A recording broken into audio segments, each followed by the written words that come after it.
السلام عليكم، ان شاء الله كامل تكونوا بخير وعلى خير. انتم تتفرجوا في وصفة اليوم. مرحبا بكم في قناتي كوكي ناس، ومعكم انا ايناس. اليوم ان شاء الله راح نبدا معكم سلسلة وصفات، واللي هي عبارة عن وصفات سهلة وسريعة توجد في اقل من ساعتين، من ساعة حتى ساعتين.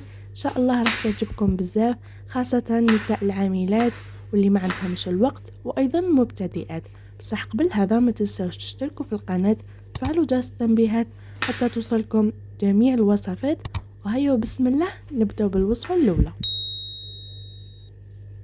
بالنسبة للمكونات، عندنا هنا البطاطا تاعنا اللي كنت قطعتها دوائر. هنا بالنسبة للسمك تاع البطاطا ما تخشنوهاش بزاف باش تزرب الطيب لنا. عندنا هنا الدجاج اللي كنت قطعته مكعبات، انا درت هنا حوالي نص كيلو تاع الدجاج، وانتم ديروا واش تحبوا وعلى حسب افراد العائلة. قطعته مكعبات ودوكا راح نديرهم في المطارق تاع الشوا. وعندنا هنا واش راح ندير من الفوق، عندنا هذا الفلفل اللي شويه حار، هنا حبه بصله كبيره قطعتها شرائح، وزوج حبات طوماطيش ولا حبه طوماطيش ثاني قطعتها دوائر. وهذا هما مكونات وصفه اليوم. اول حاجه راح نبدا بها هي البطاطا، راح نحط فيها شويه تاع الملح، ندير لها شويه تاع الملح وشويه تاع فلفل الاحمر، ونحط شويه تاع الزيت، هكا شويه برك ما كثروش، ونبدا نخلط. نخلطوا المكونات تاعهم مليح حتى يتخلطوا كامل واش حطيت لهم مع بعض، ونحطوها اكوتي. الدجاج تاعنا نديروا له شويه تاع الملح وشويه تاع فلفل الكحل،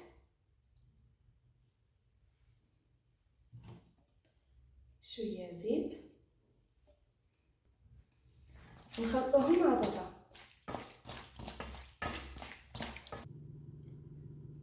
دوكا كيما راكم تشوفوا راني نوجد في المطارق تاع الشوا تاعي. كيما قلت لكم هذه الوصفه بزاف سهله، توجد في اقل من ساعتين. الساعه الاولى توجدوا فيها المكونات، والساعه الثانيه طيب فيها. وزيد اقتصاديه، مكونات موجوده في كل بيت. ننصحكم تجربوها وترجعوا لي بالخبر. دوكا انا راح نكمل باقي المطارق اللي عندي ونرجع لكم. دوكا بعد ما وجدت كلش راح نبدا نوجد الصينيه تاعي. اول حاجه راح نديرها، راح ندهن البلاطو بشويه تاع الزيت، نحط البطاطا تاعنا نحطها بها بالماء تاعها،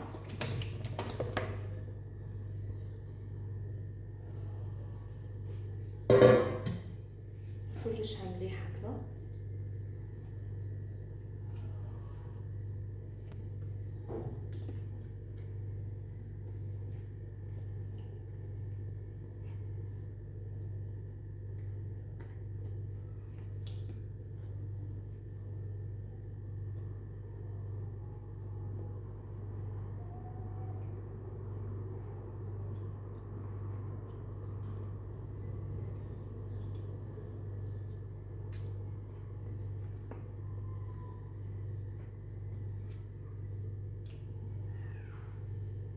بعد ما درت البطاطا تاعنا راح نحط البصل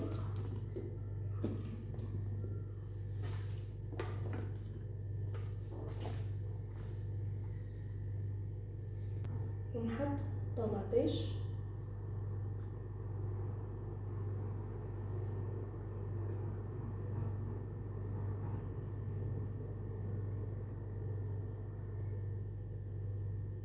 ودوكا نحط مطارق شويه تاعنا. راكم تشوفوا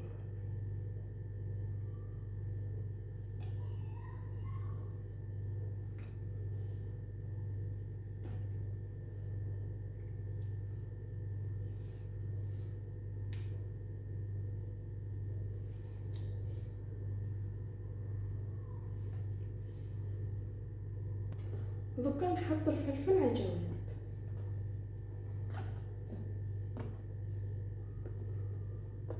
الفلفل ندهنو بشويه تاع زيت باش يتحمر لي. دوك بعد ما وجدت الصينيه تاعنا دوكا راح نغطيها بالبابي كويسون.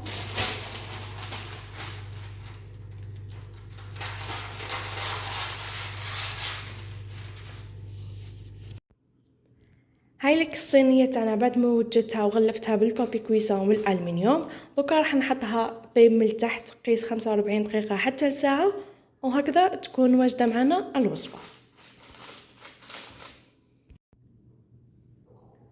راح نشوفوها مع بعض كيفاش طابت من تحت كيفاش بات. 45 دقيقه كافيه باش تطيب. شوفوا النتيجه ذقت من هذه. دوكا واش رايح ندير؟ دوكا حنشعل عليها من الفوق قيس ما تحمر شويه، وهكذا تكون وصفتنا لنهار اليوم واجده.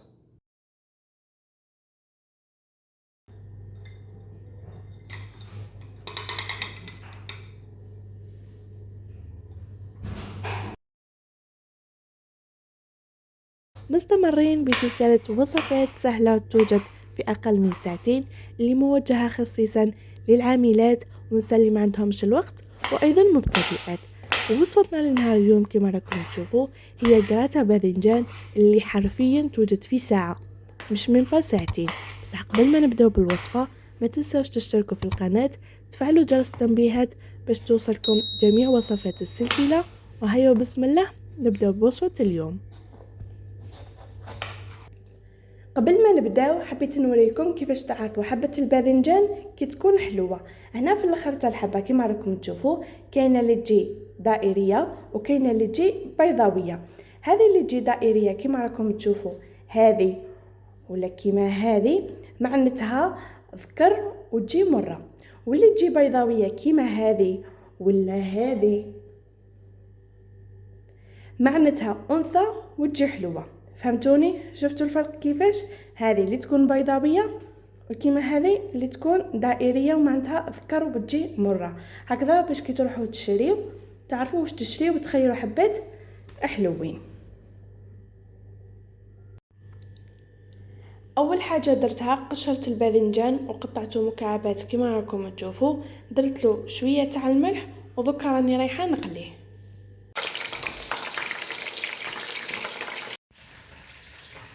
هنا ما بين الباذنجان تاعي راهو يتقلى، وجدت بواش راح نصوتي الباذنجان. رحيت سنينه تاع الثوم، جبت شويه تاع الدبشه اللي كانت كونجلي، وعندنا هنا فلفل الكحل، وهذا هو باش راح نصوتي الباذنجان تاعنا. دوكا راح نوجد الطبقه الثانيه من الكراتة تاعنا. عندي هنا كيس تاع كريم فريش نحطو كامل.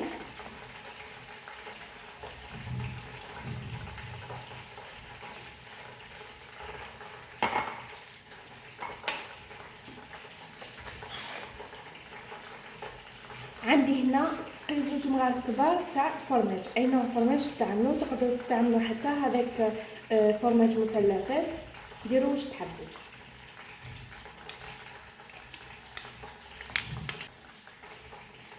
وعندي هنا قيس 2 حبات بيض نحطهم ثاني للطبقه الثانيه.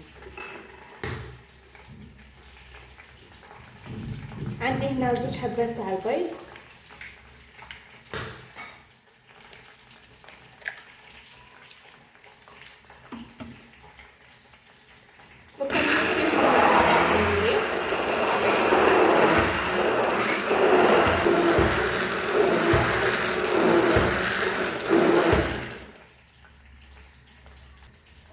وهكذا نكونوا تحصلنا على الطبقه الثانيه تاع الكراتة تاعنا. دوكا بعد ما تقلي الباذنجان راني رايحه نصوتيه في مقله. نحط الباذنجان تاعنا، ما نحط لا زيت لا والو، الزيت اللي في الباذنجان يكفي.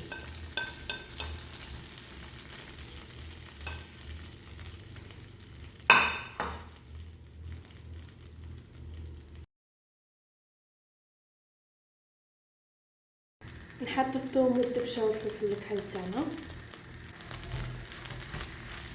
دوكا نحمصهم 5 دقائق. دوكا نحمصهم قيس 5 دقائق ونطفي عليه.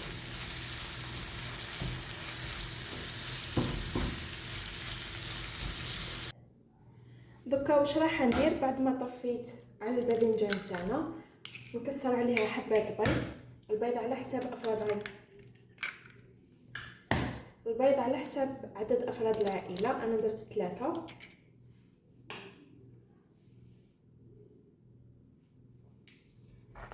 نخلطوهم مع بعض.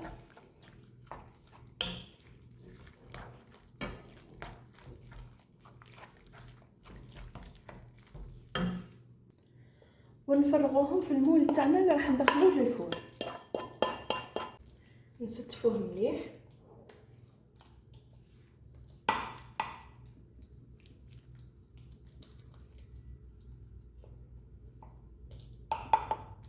دوكا راح ندخلو للفرن تاعنا يطيب من تحت، قيس ما ينشف برك. انا الفرن ديجا شعلته من تحت. دوكا راح ندخل البلاطو تاعنا قيس ما ينشف برك واحد 2 دقائق ولا، ونعاود نخرجو.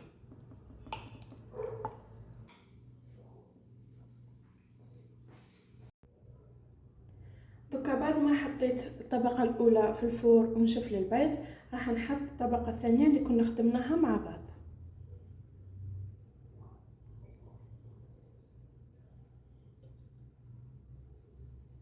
دوكا ثاني نحطو البلاطو تاعنا في الفرن من تحت قيس 5 دقائق، قيس ما تنشف ثاني هذه الطبقه اللي درناها. دوكا طبقه اخيره نحط الفرماج الرابي تاعنا.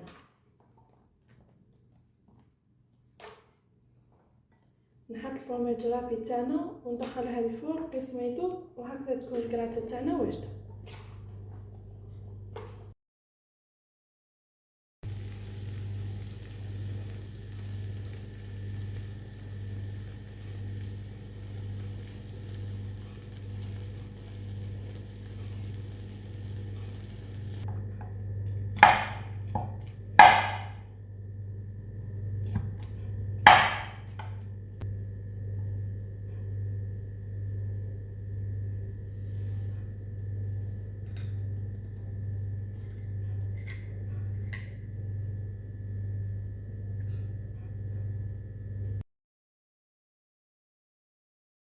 مستمرين في سلسلة وصفات سهلة توجد في أقل من ساعتين، واليوم رانا مع الوصفة الثالثة. واليوم إن شاء الله راح ندير لكم مقارونة اقتصادية بمكونات كاينة في كل بيت، توجد حرفيا في ساعة، ونقدروا نقولوا إنها وصفة صحية. فقبل ما نبداو بوصفة اليوم، ما تنساوش تشتركوا في القناة، تفعلوا جرس التنبيهات باش يوصلكم جميع الوصفات السهلة اللي راح نحطها لكم. وهيا بسم الله نبدأ بوصفة اليوم. بالنسبة للمكونات، أنا عندي هنا 4 صدر دجاج مقطع مكعبات، عندي هنا حبة بصل متوسطة هي ثاني قطعتها مكعبات، هنا قطعت فلفل حار، أنا استعملت الألوان، نوعت في الألوان، عندي الأخضر الأحمر والأورانج، أنا استعملت هنا فلفل حار، ثم تقدروا تستعملوا فلفل الحلو. عندي هنا سكرفشت 4 حبات زرودية متوسطين، وسكرفشت ثاني 4 حبات طماطيش متوسطين، والتوابل عندي هنا ملح، فلفل الاحمر، كركم وكزبر. هذو هما المكونات تاعنا تاع لاصوص تاعنا. دوكا اول حاجه راح نبدا بها هي راح نغلي المقارونه تاعي. هنا في طنجره حطيت شويه ماء، نحط الملح ونحط وريقه رند، ودوك نخليه حتى يغلي ونزيد المقارونه تاعي.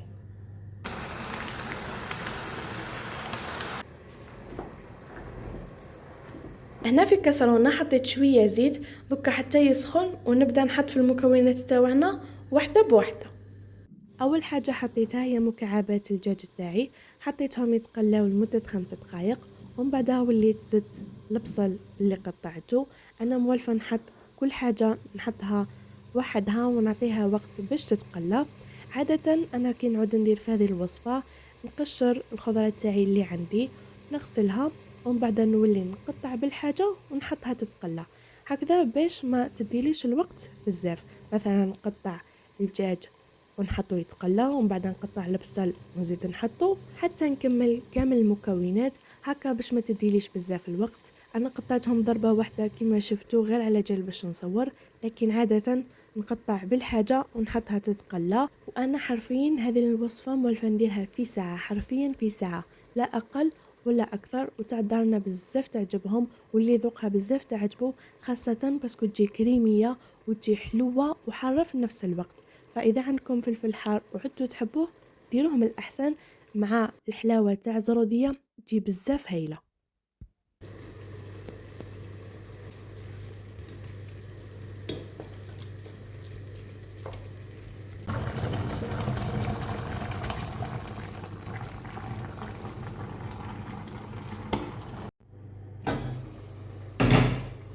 دوكا هنا بعد ما غلات المقارونه تاعي راح نفرغ الماء، راح نمرق لاصوص تاعنا بالماء اللي طابت فيه المقارونه. نحط شويه برك، نحطهاش كامل.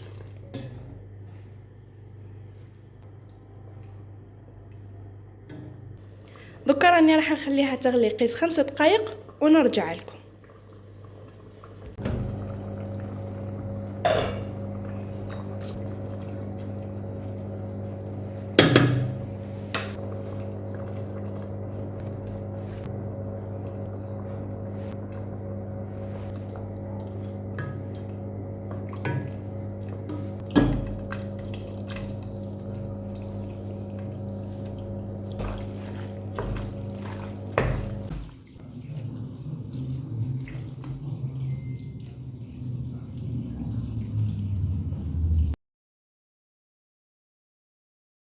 أنا مستمرين بسلسلة وصفات سهلة توجد في أقل من ساعتين، اللي شاركت فيها وصفات بزاف سهلة وبنينة وبريزونطابل اللي راح تعجب النساء العاملات والنساء اللي ما عندهمش الوقت وأيضا مبتدئات.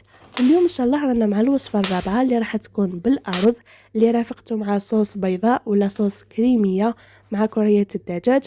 نقدر نقولوا انه هذه الوصفة هي وصفة مطاعم بأقل تكلفة، تجي بزاف بنينة وبزاف سهلة، تقدروا ديروها حتى لضيافكم ولا في رمضان. فقبل ما نبداو بوصفة اليوم ما تنساوش تشتركوا في القناة، تفعلوا جرس التنبيهات حتى توصلكم جميع وصفات السلسلة وجميع وصفاتي. وهيا بسم الله نبداو بوصفة اليوم. بالنسبة للمكونات عندي هنا أول حاجة بديت بها هي شمخت كاس رز بسمتي. أنا استعملت هنا رز بسمتي، شمخته في الماء، لازم يتشمخ على الأقل مدة نص ساعة. عندي هنا الدجاج اللي كنت رحيته، أنا استعملت هنا حوالي نص صدر تاع الدجاج، حوالي 500 غرام.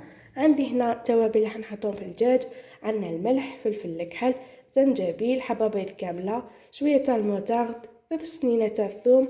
عندي هنا الكزبر اللي كان كونجلي وشويه تاع لا شابلور. عندنا هنا حبه بصل متوسطه اللي حنا نستعملوها في لاصوص تاعنا، كريم فريش، شامبينيون والفيرميسيل اللي حنستعملوها اون بعد مع شويه تاع جامبو. وهذو هما المكونات كامل اللي راح نحتاجوهم في وصفه اليوم.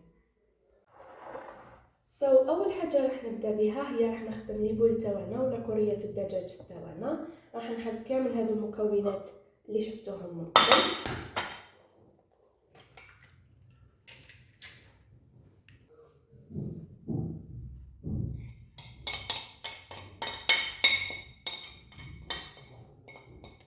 نعاود لكم المقادير. حطيت هنا غرفه صغيره ملح، غرفه صغيره فلفل الكحل، غرفه صغيره زنجبيل، قيس غرفه كبيره تاع لوموتار، 3 سنينه تاع الثوم رافي، كزبر مرحي قيس غرفه كبيره ثاني، وش لا شابلور ثاني قيس غرفه كبيره.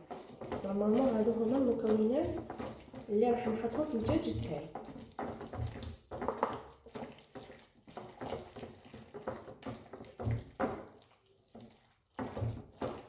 كما راكم تشوفوني نعجن الدجاج تاعي مليح باه يدخلوا فيه كامل المكونات. كما شفتوني راني نوجد في كريه الدجاج تاعي، ومن بعد راني رايحه نمرمدهم في شويه تاع الفرينه. حاجه برك حبيت نقولها لكم هي انه ما تحطوش بيضه كامله في الدجاج تاعكم. اذا كنتوا رايحين ديروا نصف الكميه، يعني اذا كنتوا رايحين ديروا نص دار تاع الدجاج، حطوا برك نص حبه تاع البيض، باسكو انا جاتني بزاف جاريه ولقيت شويه صعوبه في الخدمه تاعها. فهمتوني؟ ان شاء الله برك تكونوا فهمتوني. هاني كرية الدجاج تاعي بعد ما وجدتهم، انا هنا الوزن درت حوالي 21 غرام، جاوني 24 حبه. نتوما ديروا الوزن اللي حبيتو. وهنا في مقله حطيت شويه زيت، راني رايحه نبدا نقليهم ومن بعد نرجع لكم.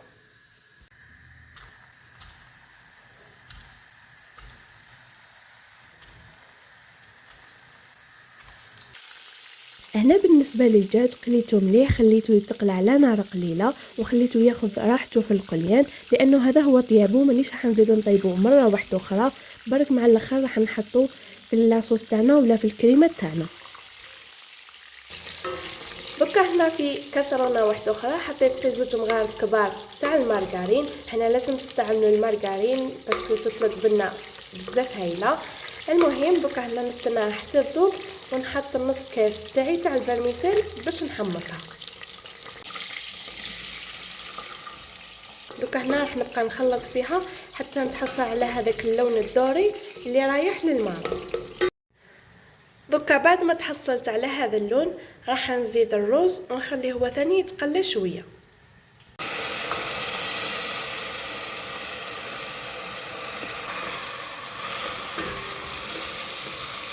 وراح نحط مكعب كامل تاع الجامبو. انا الملح مانيش رايحه ندير، راح ندير غير جامبو وحده تاع جامبو.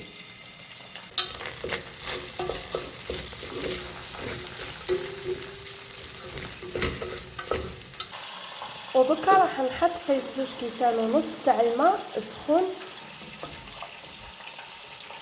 دكا رايحه نغطي عليه ونخليه حتى يشرب هذا الماء. دكا في المقله اللي قلينا فيها الدجاج نحطوا البصل تاعنا،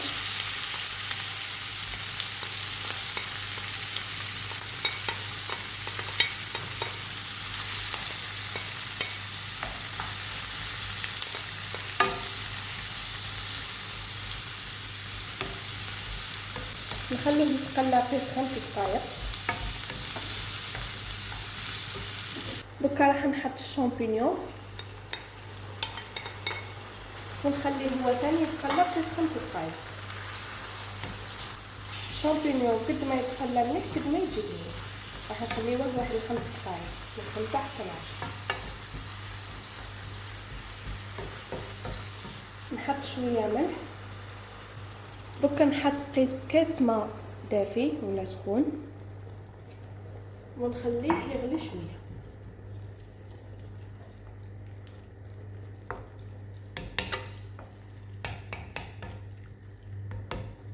كي يولي يغلي نحط الكريم فريش. هنا تقدروا في بلاصه الماء ديروا الحليب باش نخفوا شويه لا كريم فريش، بصح انا حندير الماء منها نطيب شويه البصله والشامبينيون تاعي ومنها نخفوا لا كريم فريش. هنا وانا نقلي في البصله والشامبينيون جاتني لحظه ادراك كون انه رابيت البصله خير من انه قطعتها. فهنا من الافضل انكم ترابيو البصله لانه راح يجي الملمس تاع الكريمه راح يجي رطب، مش حيجي فيه هذوك لي مورسو تاع البصله وتجي تغزغز. فهذه الملاحظه برك حبيت نقولها لكم. هذه لاصوص ما تجيش بزاف عقده، تجي شويه جايه. هنا بعد ما حطيت لا كريم فريش تاعي دوكا كي تولي تغلي ولا تولي تبقبق نحط كرية الدجاج تاعي ونطفي عليها، وهكذا تكون الوصفه تاعنا واجده. شوفوا الله يبارك الرز تاعي بعد ما نشف من الماء، شوفوا الله يبارك كيفاش جا على حبه.